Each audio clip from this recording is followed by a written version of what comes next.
सभे मगहिया भाई बहन के भूलेटन काका के राम राम आथिन मगहिया खबर में सुनथिन देश दुनिया के खबर। कल प्रधानमंत्री नरेंद्र मोदी श्री कलिक धाम मंदिर के आधारशिला रखलन। प्रधानमंत्री नरेंद्र मोदी कहल का कि भारत अब अनुसरण न कर रहा है बिलुक दुनिया भर में उदाहरण पेश करी थे।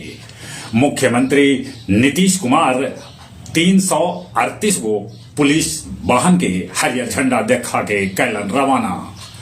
326 फर्जी निधि कंपनी पर केस दर्ज, 323 के हो रहा है जांच।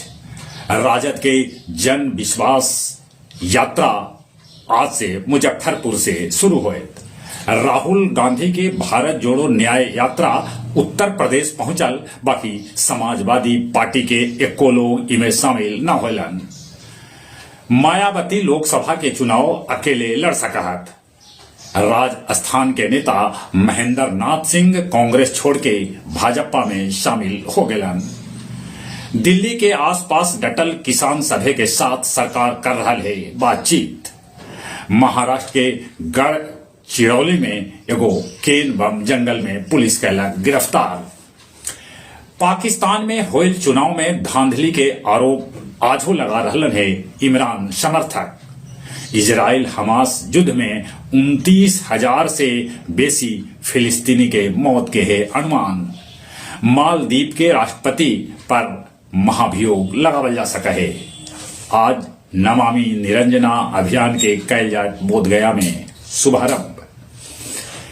इमामगंज थाना के कादरपुर और सलैया गांव में पुलिस अफीम के फसल नष्ट कैलक।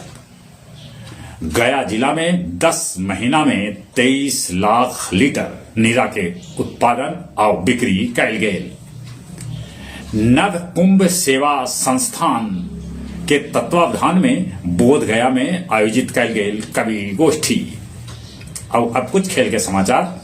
इंग्लैंड के साथे भारत के चौथा टेस्ट रांची में खेलल जाए। बुमराह के ई मैच में दिल गए है आराम। विश्व टेबल टेनिस में भारतीय महिला टीम उज्बेकिस्तान के 3-0 से हरा दिलक। शुभम गिल के लोकसभा चुनाव ले पंजाब के आइकॉन बनावल गए है। चलित एक बार फिर से अपने सभे के भूलेटन काका के राम राम।